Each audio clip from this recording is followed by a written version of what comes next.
You're listening to Victory Baliwag. We hope that this message encourages you today.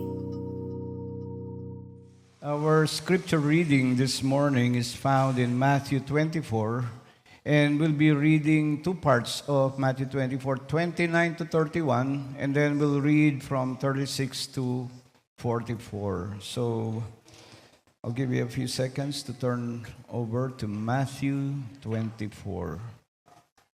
All right, so let's read.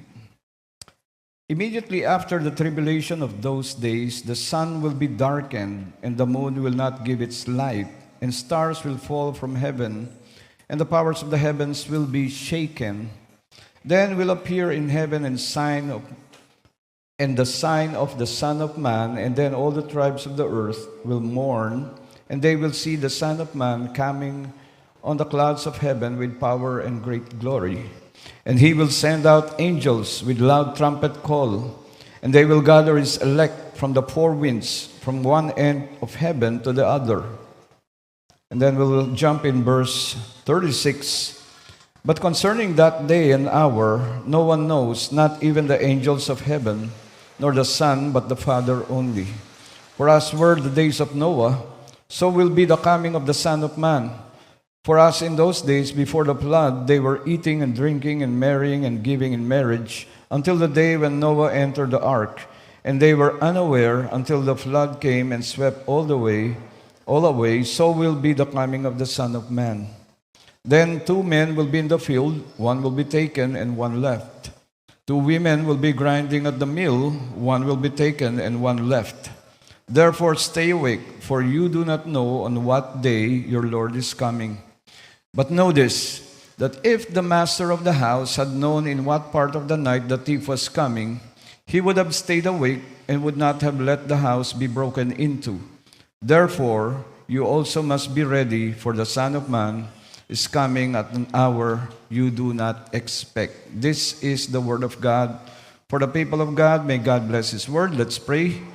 Panginoon, maraming salamat po sa iyong salita, and we recognize, Lord God, that these are words that bring us life. And therefore, as we dwell in these difficult verses that we just read, I pray that you would open up our hardened hearts and our minds to receive this truth and manifest it and apply it in our lives. And again, we desire nothing here but to give glory to your name. This is our prayer in Jesus' name. Amen and amen. Sige po, mupo na po tayo. Now we are on the 5th week of our series entitled What Shapes Us. Now, this series is all about our statements of faith.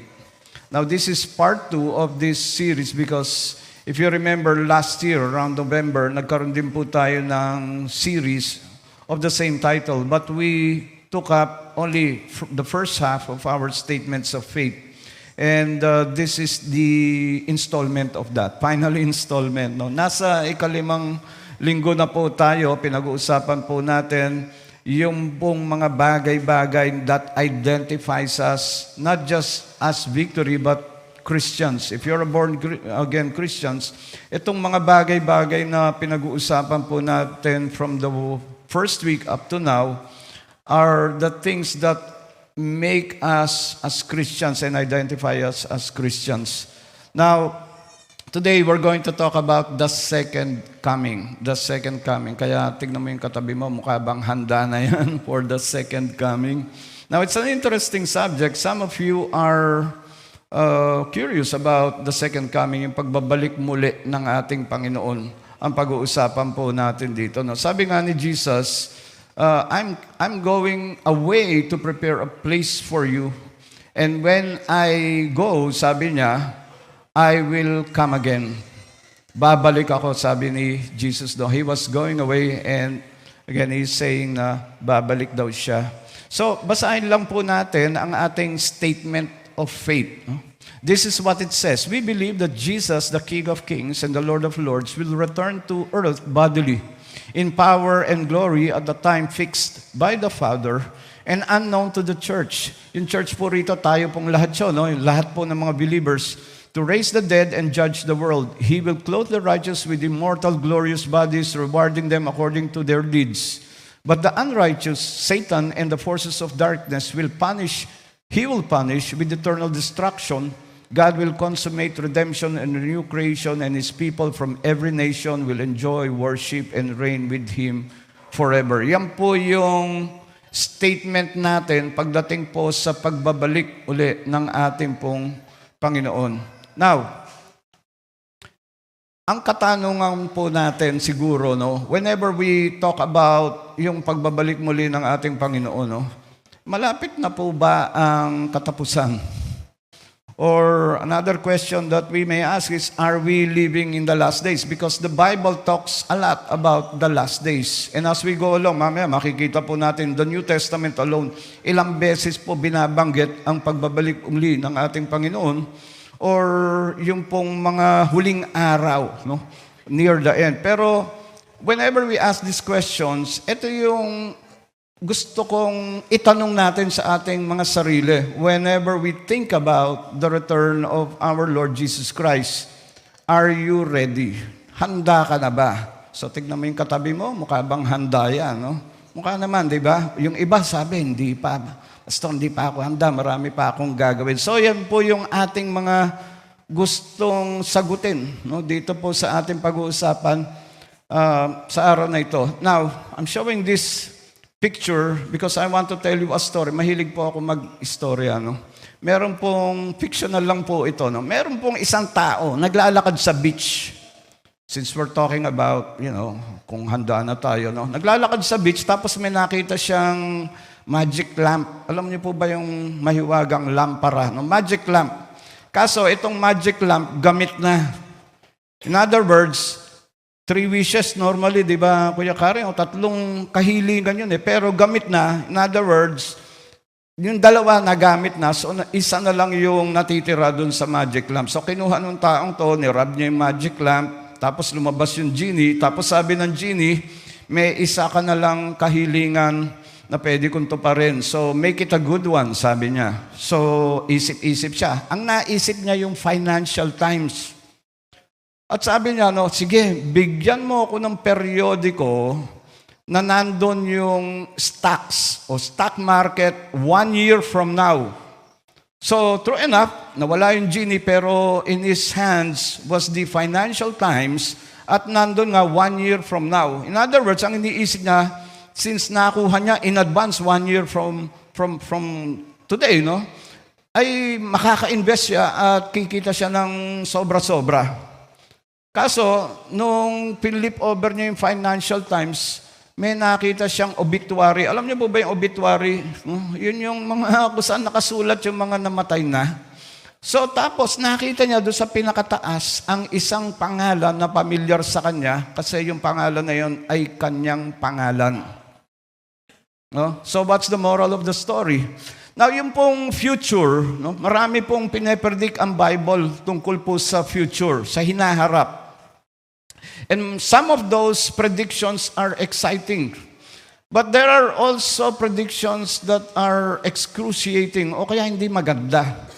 So, sometimes yung panghinaharap o yung future ay exciting hanggang hindi na siya exciting, Meron pong mga sinasabi ang mga Bible dito, ang Bible sa atin pagdating po sa future, and most of them are exciting.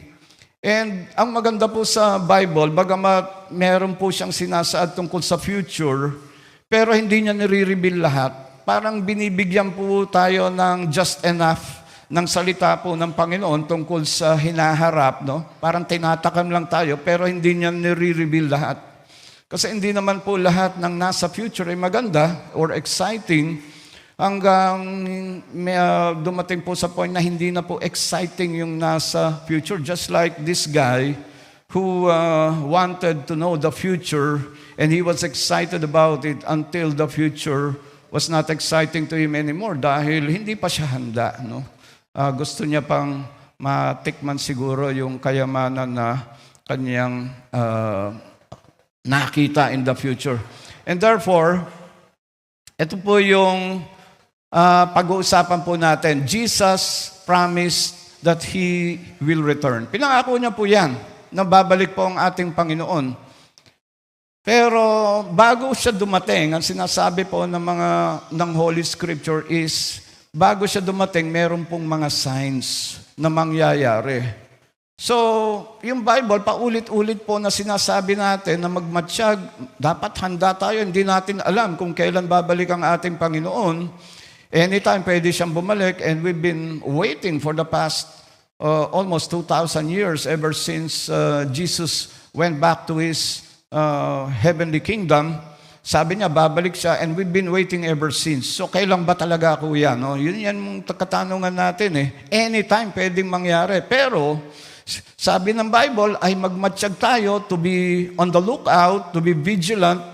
Pero hindi mangyayari lahat ito hanggat hindi nangyayari yung mga senyales o hudyat para dumating na siya. So, siguro, mapapaisip po tayo, no? Parang may problema. One side, sinasabi ay maging mapagmatsyag tayo, pero on the other side, sinasabi, pero teka muna, hindi muna siya darating hanggat hindi nangyayari yung mga signs. So, may problema yun. And therefore, yan po yung ating sasagutin, no?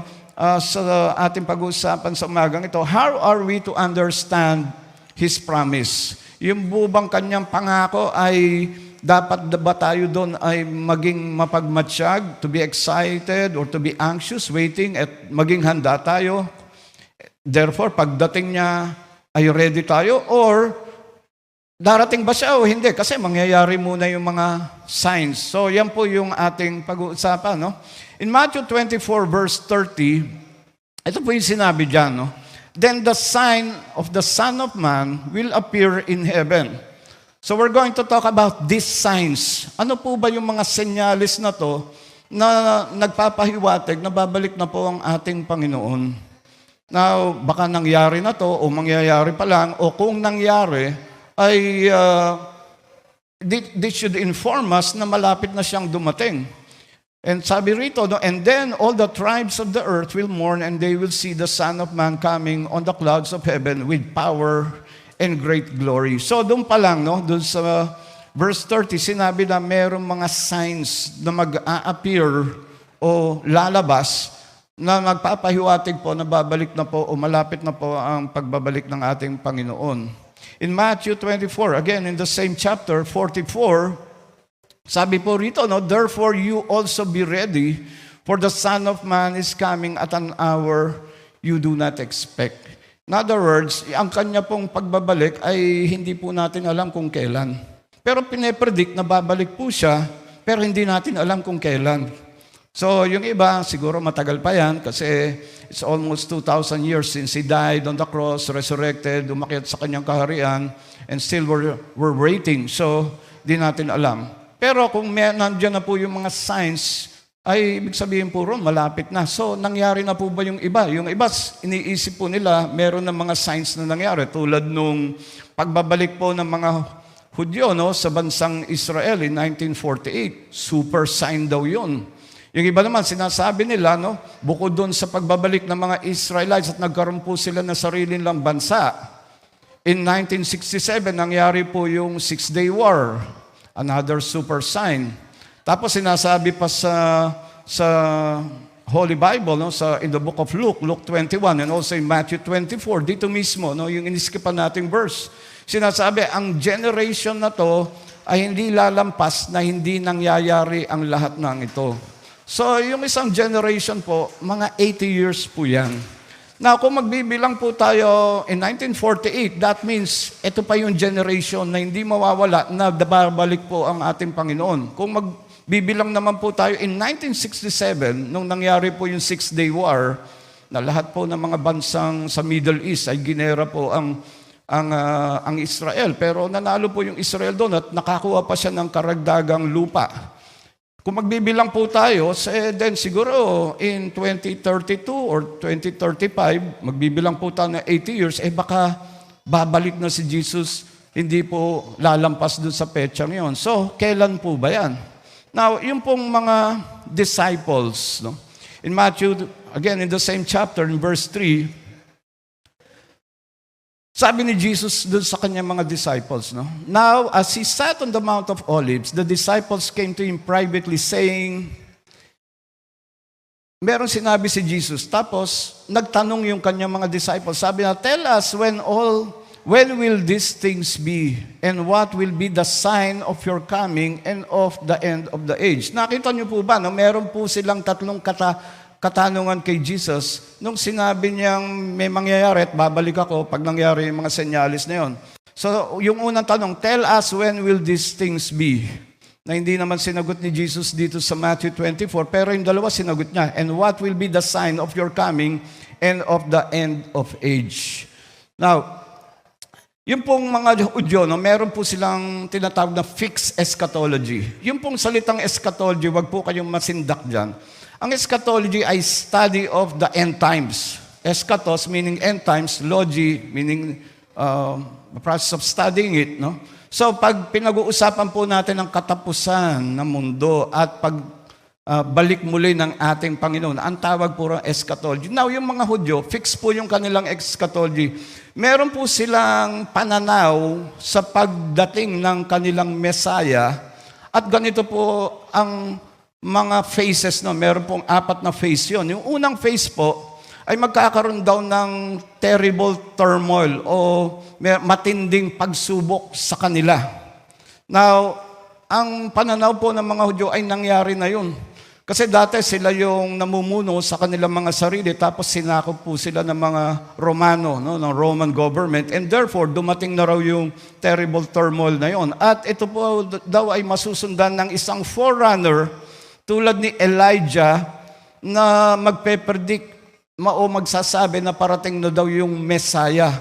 Now, kaya sila naging excited kasi nung dumating na si John the Baptist, ito yung iniisip nilang forerunner tulad ni Elijah na mag-a-announce ng pagdating ng Messiah.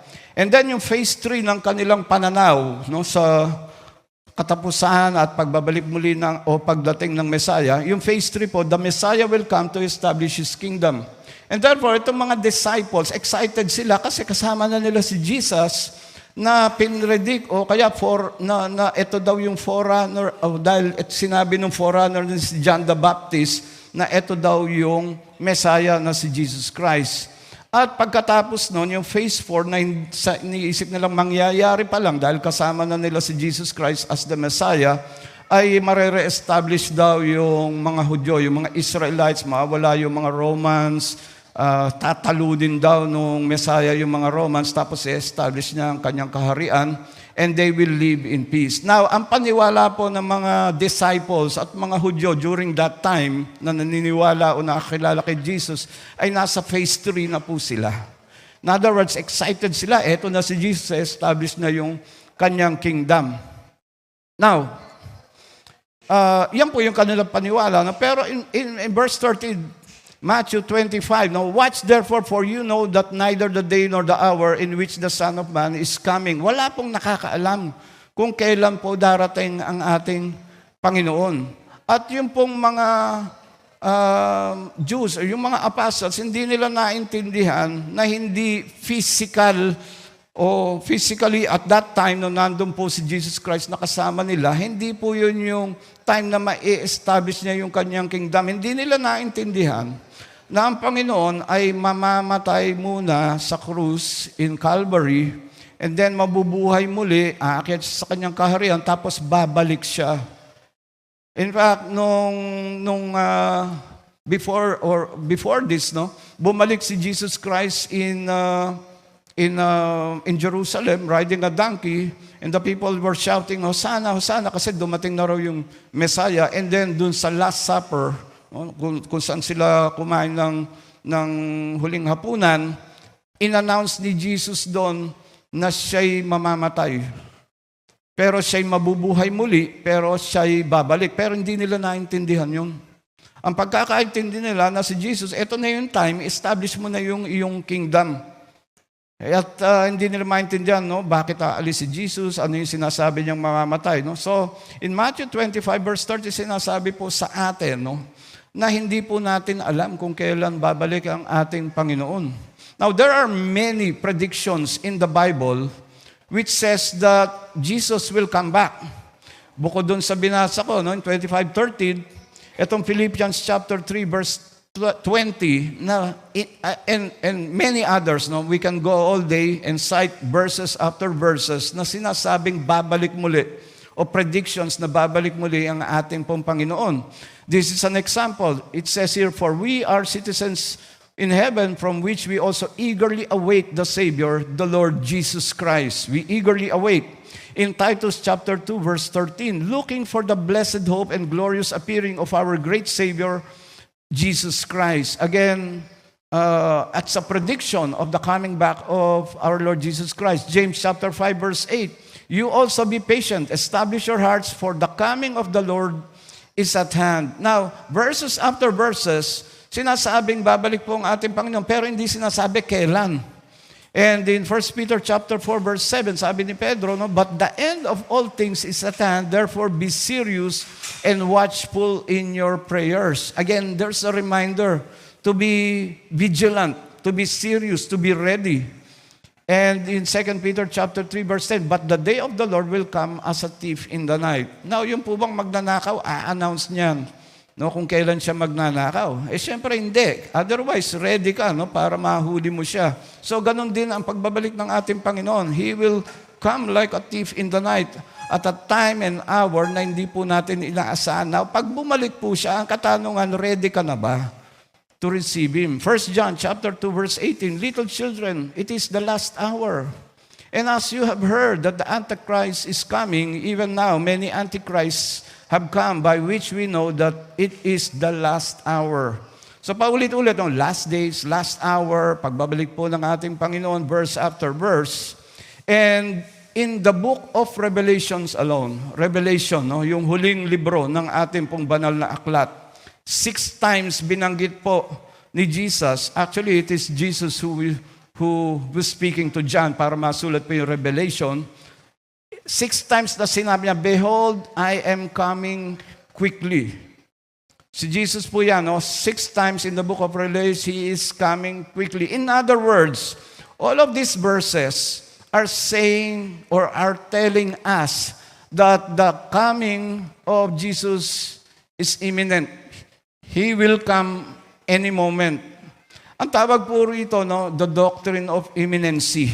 Imminent or imminency. It means na sigurado po ang pagbabalik ng ating pong Panginoon. In fact, in the New Testament, 1 out of 25 verses talks about the coming back or the return of Jesus Christ. And also 50 times in the New Testament, sinabi po na ang pagbabalik po ng ating Panginoon ay sigurado, hindi po may iwasan. So again, how are we to receive this? No? Itong mga hudyat, itong mga predictions na to sa ating ng ating pong Panginoon. At yung pong ating binasa, no? In fact, the whole 24th chapter of Matthew tells us yung pagbabalik po ng ating Panginoon, but it also informs us about the signs. And I'm going to show you 6 signs na makikita po natin, maobserbahan po natin, o aantayin po natin, at pag dumating na po yung mga signs na yon, ay malapit na po ang pagbabalik ng ating Panginoon. So again, going back to our attention, Jesus promised that He's going to return, pero sinabi niya rin, no, signs will happen first. So alin ba talaga, magmatsyag ba tayo or antayin muna natin dumating yung mga signs? So pwede pa akong mag-chillax at hindi muna mag-ready dahil hindi pa yata sigurado o hindi pa yata imminent. Pero the Bible is telling us to be ready.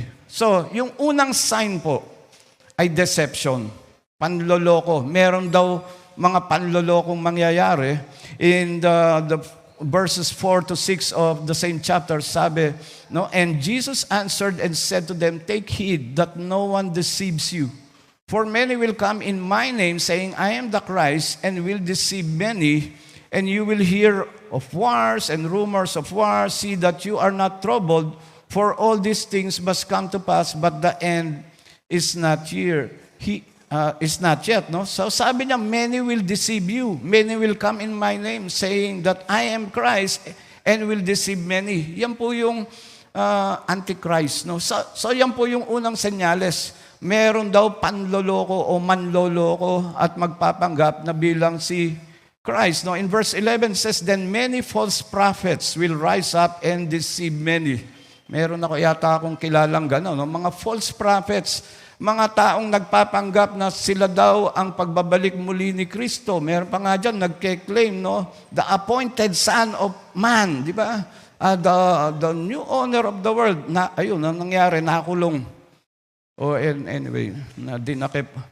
In Jesus, in John chapter 5, verse 43, sabi po ng ating pong Panginoon, "I have come in my Father's name, and you do not receive me. If another comes in his own name, you will receive him." In other words, si Jesus was talking about the Antichrist. Marami pong pangalan na sinasabi o binabanggit po turing dun sa Antichrist, beast, Satan, or even by the sign na 666, di ba? No? So siguro alam niyo po 'yon, no? At sinasabi ni Jesus, merong darating at magpapanggap bilang ako at magpapakilala ako. So that's the first sign. Pag meron daw dumating at nagpapakilala, na kung meron po kayong kakilalang gano'n, yun na ba yung senyales o unang senyales that there's going to be deception? Now, yung pangalawang sign na mangyayari, no, na maghuhudyat na malapit nang dumating ang Panginoon, ay tribulation. And in verse 7 to 8, it says, "For the nation will rise against nation, and kingdom against kingdom, and there will be famines, pestilence, earthquakes in various places. All these are the beginning of sorrows." In verse 9 to 10, it says, "Then they will deliver you up in tribulation and kill you, and you will be hated by all nations for my name's sake. And then many will be offended, will betray one another, and will hate one another." So, tribulation, mga matinding pagsubok po. Isa po yan sa mga senyales. Yung iba sinasabi na, "Pastor, baka dumating na yun nung dumating yung COVID."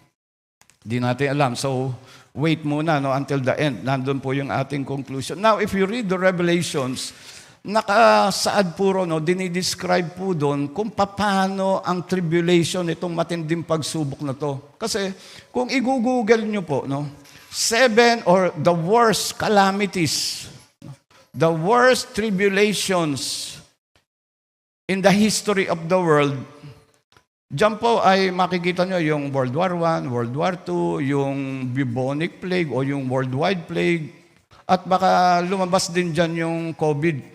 So yung iba, iniisip nila baka dumating na tong senyalis na Great Tribulation. Pero ang description po ng Great Tribulation in the book of Revelation ay mas matindi pa po ron. Multiply nyo 10, 100 times, ganun po katindi. Halimbawa po, in Revelation 6, meron daw 4 horsemen of the apocalypse. Nabasa nyo na po ba yan? Yung mga nagbabasa ng Bible, sino ang pamilyar? 4 horsemen, mga 4 na kabalyero, Now, doon po sinabi, the 4 horsemen of the apocalypse, meron po, nakasakay po sila sa 4 na kabayo na iba't iba po yung kulay. Meron puti, followed by red, followed by a black horse, and then there's a green horse. Now, yung pong puti, yan daw po yung leader ng apocalypse. Ito na yung tribulation, dumating na. And siya po bilang leader, siya po ay magdadala ng kapayapaan sa mundo. Pero panandalian lang po yun. Kasi yung horseman na nakasakay doon sa pula, doon sa itim, at saka doon sa green na kabayo, magdudulot po o magdadala daw po sila ng gera, magdadala daw po sila ng famine, and they will bring death. At pag dumating yung 4 horsemen of the apocalypse, 1/4 ng population ng mundo ay mamamatay. Pag dumating na po yun. And wait, there's more. Umpisa lang po yun. Kasi meron din pong sinasabi in Revelation 8 na merong 7 trumpets. Torotot ba yung trumpet? 7. Pag tumunog na daw po yun, ito raw ang mangyayari, meron daw fire na mangyayari, o manggagaling sa kalangitan at babagsak dito sa lupa. Yung pong mga ilog, mga dagat natin ay mapopollute. Now, nakikita niyo na po ba yung mga ilog natin, mga dagat natin, napopollute? Baka senyalis na yun, At hindi lang yun. lahat daw ng berde. In other words, all vegetations, lahat ng mga puno masusunog daw. So, Revelation 6 and 7 or 8 pa lang yun. Because it says in Revelation 9, yung pong bottomless pit. No? Ano ba ang pit? Balon na walang bottom. Bubukas daw yon, tapos lalabas daw yung mga locust o mga demonyo at maghahasik ng lagim dito sa mundo for 5 straight months. And in chapter 16 of Revelation, lahat daw po ng tubig ay malalason. At yung pong sikat ng araw ay sobrang tindi na halos masusunog daw po tayo. Pero hindi naman tayo mamamatay. No? At uulan daw ng mga magkakaroon daw ng hailstorm na ang lalaki daw ng mga yelo o tipak ng yelo yun, up to 75 pounds daw ang bigat ng bawat isang tipak ng yelo. So, yan po yung prediction about the tribulation. Since hindi pa po nangyayari, mangyayari pa lang po yun. So, hindi po ito yung COVID o yung famine o yung gera. Mangyayari pa lang po yun. In verse 21 to 22, or then there will be great tribulation such as not been seen since the beginning of the world until this time. Hindi pa natin nakikita at nararanasan tong great tribulation, in other words. And unless those days were shortened, no flesh would be saved, but for the elect's sake, those days will be shortened. So parang merong pag-asa doon sa bandang huli, no? Kasi it talks about people not being saved except those na pinili po ng ating Panginoon.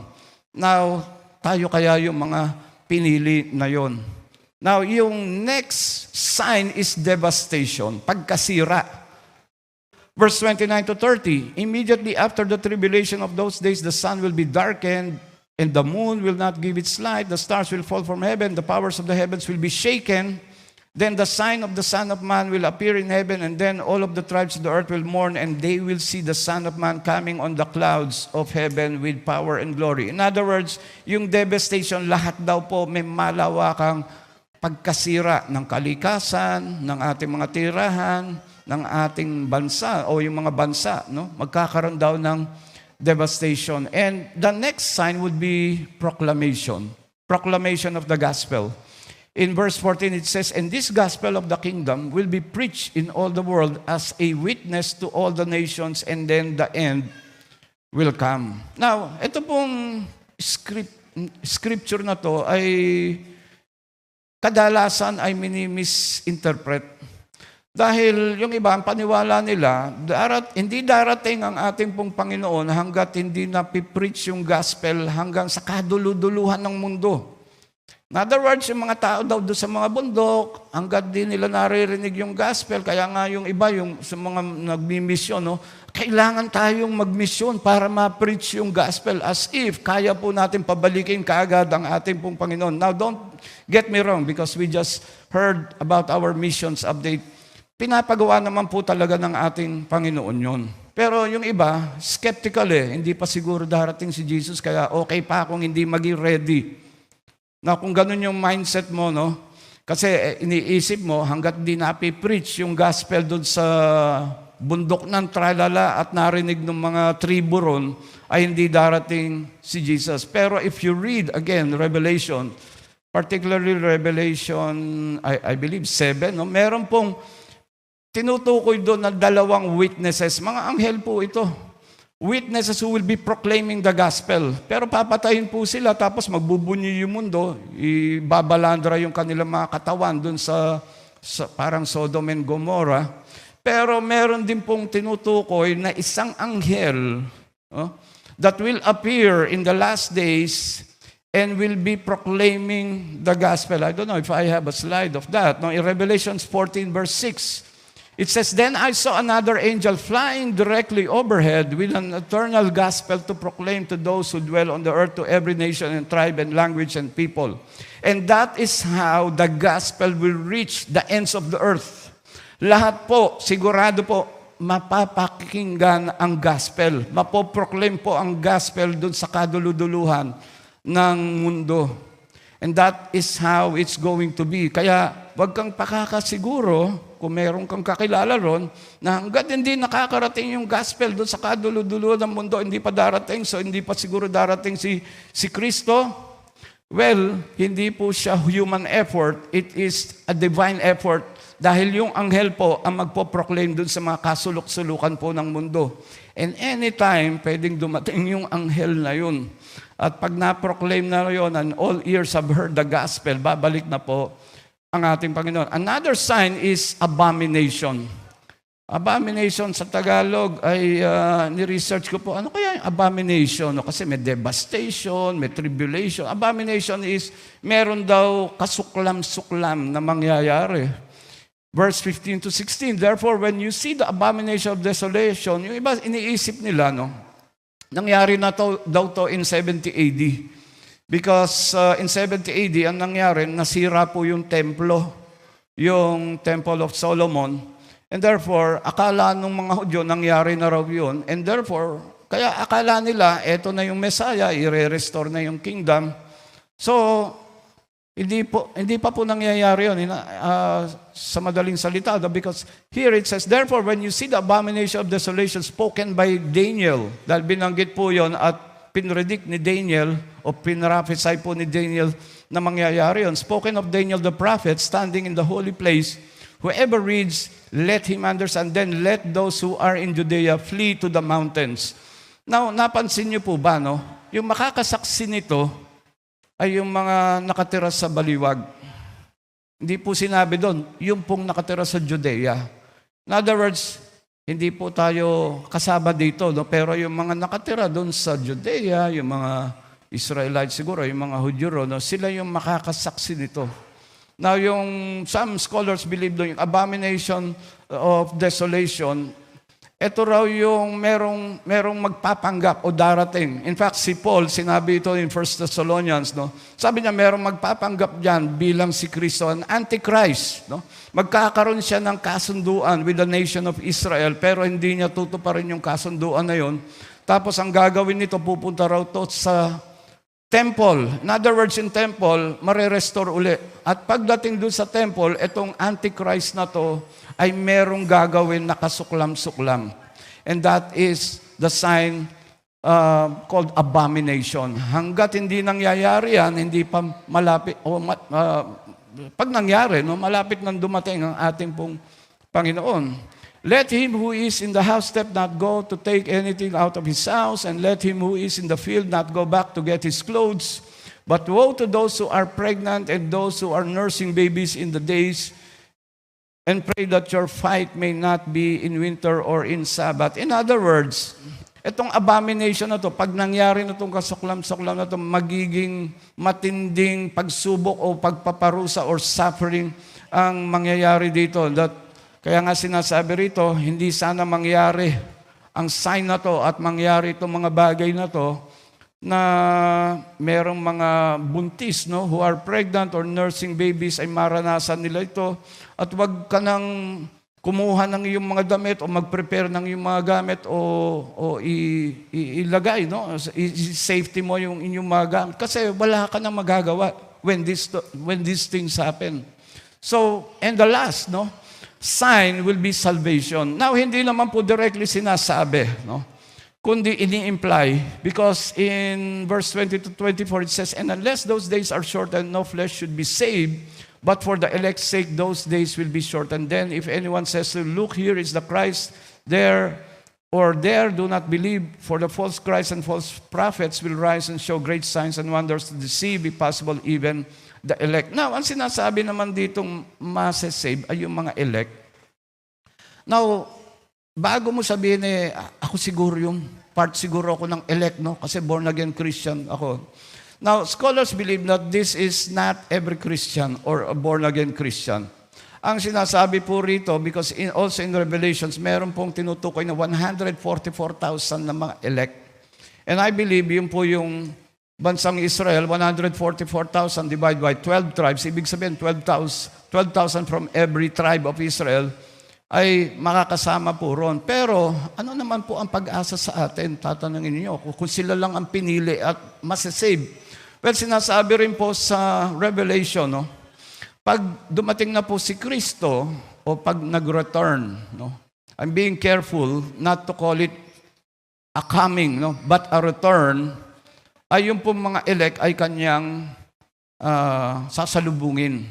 Pero sinasabi rin po doon sa scripture, pag nangyari na po doon, yun, no? Bagamat yung mga elect ay sasalubungin po ng ating Panginoon. Pero sa likod ng mga elect ay multitudes of Gentiles or multitudes of people. So sa makatwid, kasama po tayo doon. Although meron pong pinili yung bansang Israel, pero doon sa likod po noon, pag sinalubong po ni Kristo ang kanyang mga pinili, no? Ay sa likod noon nandun din po yung multitudes. In other words, tayo rin po ay kasama ron. So that should bring hope for us. Now, again, balik po tayo sa ating tension.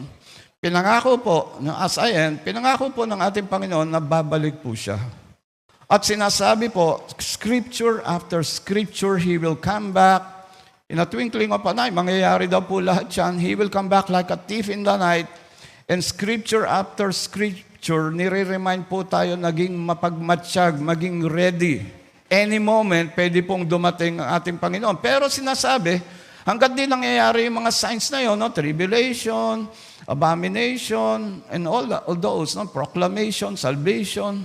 Hanggat di nangyayari yun, ay hindi pa babalik ang ating Panginoon. So saan naman po tayo lalagay dito? No? Magmamatsyag na ba tayo? Magre-ready na ba tayo? Yung iba sinasabing, di pa siguro, matagal pa yan. Baka another 2,000 years bago siya dumating. So okay lang, marami pa akong oras para mag-prepare. Kaya nga yung katanungan kanina, ready ka na ba pag bumalik na si Jesus Christ? Baka hindi ka pa nagre-ready kasi baka matagal pa. Hanggat hindi nangyayari yung mga signs. How are we to understand this? Now, ito po yung solusyon. Kasi we are caught between those two tensions, no? Magmatsyag dito. Wag muna kasi meron pa mga signs. So, paano po natin tatanggapin? Ano po ang solusyon dun sa ating problemang yun, no? Now, ito po yung solusyon. Sinasabi po according to the scripture. Now, I don't know about your eschatology. Baka pre-millennial ka, pre-trib ka, or post, or amillennial. Yung iba na tindihan po nila yung aking sinasabi. No? Pero, two-stage coming of Christ. Meron pong 2 stages ang pagbabalik po ng ating Panginoon. Now, imagine, ito po yung timeline natin, itong dilaw. Now, yung pong krus na yon, yun po yung napako ang ating Panginoon. Nabuhay siya muli, tapos umakyat na siya sa langit. Now, ito pong rapture na binabanggit po, no? Doon sa ating text, di ba? Sinabi ron, merong 2 magsasaka, yung isa mawawala, yung isa matitira, meron 2 babae, yung isa mawawala, yung isa matitira. Narinig niyo na po ba yung rapture? Ang tawag po doon, rapture, mawawala na lang, kukunin na lang ni Lord now. Ito pong return, ayokong tawaging coming. Kasi sinasabi natin, no, the second coming, hindi pa ito ang coming ng ating Panginoon according to the Bible. And this is called the rapture. Nandiyan po yung mga verses kung gusto niya pong basahin or take note. And ito pong return ng ating Panginoon ay nasa kalangitan lang, hindi siya bababa sa lupa. So it's just a return but not a coming. And He's going to come or return for His church. In other words, yung kanyang simbahan, no, the Bible describes the church as His bride. Sasalubungin niya ang kanyang bride, ang kanyang asawa, no, who is the church, at sasalubungin ni Kristo sa kalawakan ang church. So tayong mga buhay, tayo lang po ang makakakita nun. Tayong mga buhay na part nung na-save, no? His church will see Him, tapos sasalubungin yung church, tapos tayo pong lahat yon ay tatangayin ng ating pong Panginoon. Yung mga patay, mabubuhay uli yun, tapos kasama dun sa sasalubungin ni Kristo yun. So hindi po siya bababa sa lupa. So hindi pa ito ang second coming. This is the return of Christ. Pero meron pong 7 years, pagka nangyari na po ito, no? Baka yung katabi mo, bigla na lang mawala ngayon, baka na-rapture na yan. Ganun po yung mangyayari doon. Now, pag nangyari na po yun, meron pong tinatawag na 7 years of tribulation. Now, I believe, and because from the Bible, from my study of the Bible, yung pong mga senyales na nakita po natin, no, yung abomination, tribulation, yung salvation, yung proclamation, lahat po yun ay mangyayari during these 7 years. So lahat yun, yung mga signs na yun ay lilitaw. And then, pagkatapos po, no, yung pong return ni Jesus ay hindi po yan announced, hindi po natin alam kung kailan yan. Pwede ngayon, pwedeng 1,000 years from now, pwedeng after 1 month, wala pong nakakaalam nun. Pero yung kanyang second coming ay alam natin. Dahil pag nangyari na yung rapture, sinalubong niya na yung kanyang church, magbilang ka na ng 42 weeks. 42 weeks ba yung 7 years, no? Or 1,260 days. Ay doon na po mangyayari ang pagbabalik muli ng ating Panginoon. At yan po yung mga scriptures that attest to that. Now, ito, masasaksihan po ng lahat. Yung pong kanyang return, wala pong makakasaksi, kundi yun lang kanyang mga pinili, no? Yung mga saved. Pero yung kanyang second coming, after 7 years of tribulation, masasaksihan po ng lahat yan. And He will come down in the world, no? Babalik siya. Yan po yung sinasabing second coming. Pagkatapos, and Christ comes with His church. In other words, tinangay niya during the rapture, the church. Tapos pagbalik niya dito sa lupa, kasama niya ang kanyang church.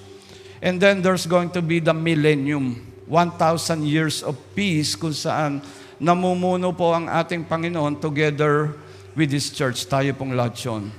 Si Satanas daw po, no? Si Satanas during the millennium, igagapos po yan. Wala siyang magagawa. That's why there's 1,000 years of peace. Pero siguro ang katanungan po ninyo, anong mangyayari pagkatapos ng millennium? Pakakawalan po si Satanas dyan. Tapos magkakaroon po ng digmaan, a holy war, kung saan papatayin o itatapon ng ating pong Panginoon si Satanas. And tatapon po yan sa impyerno. Tapos magugunaw na po yung mundo, pero meron pong bagong New Jerusalem, New Heavens, and New Earth na uusbong. And forever, makakasama po natin yung ating Panginoon and just worship Him. Now, dito po sa rapture, diyan na po mangyayari ang judgment seat of Christ. In other words, diyan po huhusgahan. Dito po sa rapture, diyan po huhusgahan ang lahat po ng mga born again, ang kanyang elect. Now, ito po ay paghuhusga ng reward.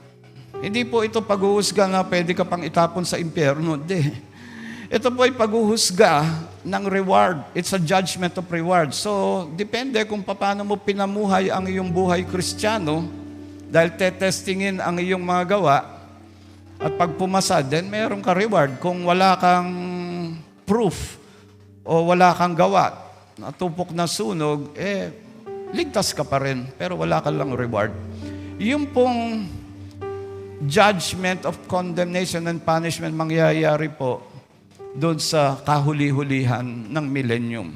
Kung saan po ang tinatawag po yung Great White Throne of Judgment. Lahat po ay husgahan, tapos tatapon na Satanas sa impyerno at lahat po ng mga unsaved o nag-reject sa ating pong Panginoon. So again, yun po yung solusyon. Hindi po natin alam kung kailan babalik si Jesus Christ. At yung sinasabi nating kanyang second coming ay hindi mangyayari hanggat di nangyayari yung mga senyales o yung mga signs. Pero mangyayari po yan during the 7 years. And therefore, kailangan ka magmatsyag dahil yung rapture pwede mangyari anytime. Baka hindi ka makasama ron. O baka hindi ako makasama ron. Hindi tayo makasama ron. When Christ returns for His church, that's not the second coming. When He returns or comes back after the 7 years of tribulation, after nangyari na po yung mga senyales, yun po yung second coming. So, nakuha po ba natin? And therefore, yung sinasabi niyang, I promise to return, I will come back, but I will announce kung kailan ako darating, dapat ready ka. So again, for lack of time, I will end with a story, no? Yung iba po masyadong komportable, no? Baka komportable ka ba rito sa mundo, no? And yung iba iniisip nila, no, baka ito na lang yung mundong meron tayo and therefore make the most of it, no? Now, tayo po, no, kahit na sobrang komportable ka dito sa mundo, hindi ka ba naglolong na sana merong mas better na world kaysa rito, no? Yun po yung kalangitan. Now, there's this story about a couple, nag-honeymoon, no? Sino rito mga mag-asawa, saan ba kayo nag-honeymoon, no? So, nag-honeymoon, kinasal, nag-honeymoon, drive sila, malayo. Pagdating nila doon sa hotel, pagod na sila, tapos kinuha nila yung susi, binuksan nila yung kwarto, hoping na honeymoon suite, pero ang nakita nila, maliit na kwarto. Tapos may maliit lang na folding bed, wala pa nga CR, dahil yung CR nandun sa lobby, common yung CR. Kaso pagod na sila, no? So, pinagtsagaan na lang nila. Pero they were disappointed.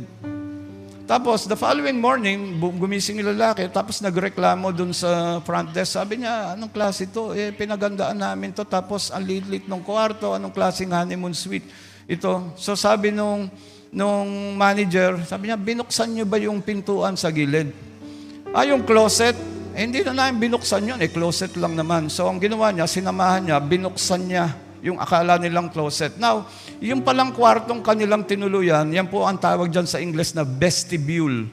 Na maliit na kwarto yan that leads to the main room. So, nung binuksan ng manager yung akala nilang closet, doon tumambad sa kanila yung honeymoon suite na nandun yung tsokolate, yung mga bulaklak. After all, binook nila yun. Nandun yung, it's a spacious room complete with a walk-in closet and also CR and all that jazz, no? Now, why am I saying this? Some of us are comfortable here on earth and we make the most out of it. Pero we're missing out. Ganun po yung karangyaan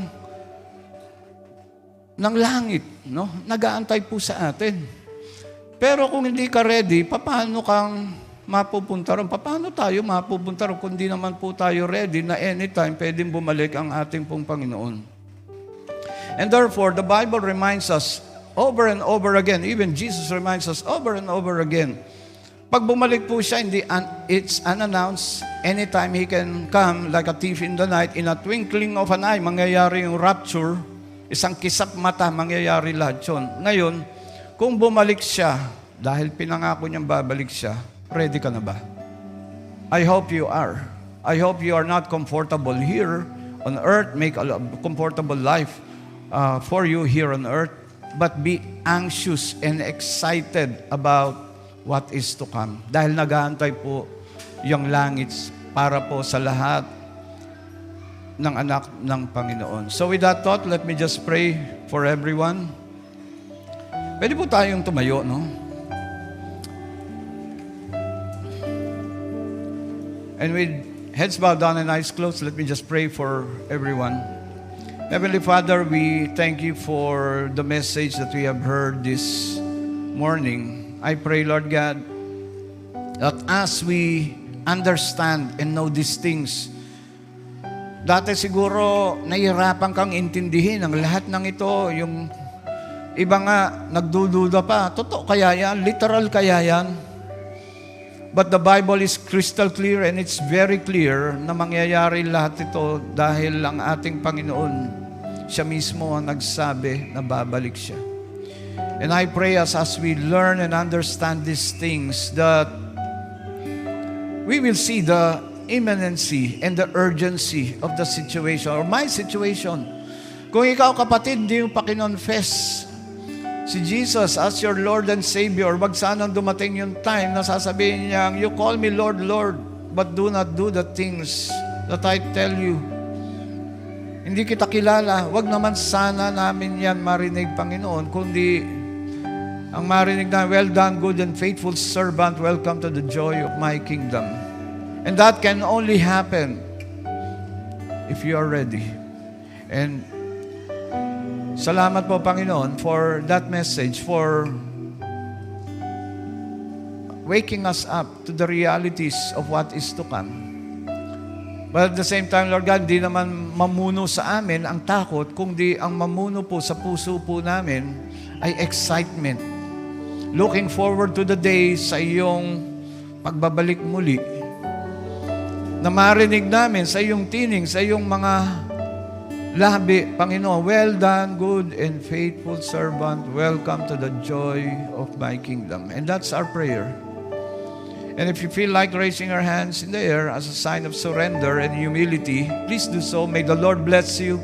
May the Lord keep you. May the Lord make His face shine on you and be gracious to you. And may that supernatural peace continue to follow you and energize you to be excited of what is to come. Salamat po, Panginoon. We give back all the glory, all the honor to you. This is our prayer. In Jesus' mighty name we pray. And everyone said, Amen and amen. Thank you for listening to Victory Baliwag Podcast. Follow us at Victory Baliwag on Facebook and YouTube for more details as we honor God and make disciples.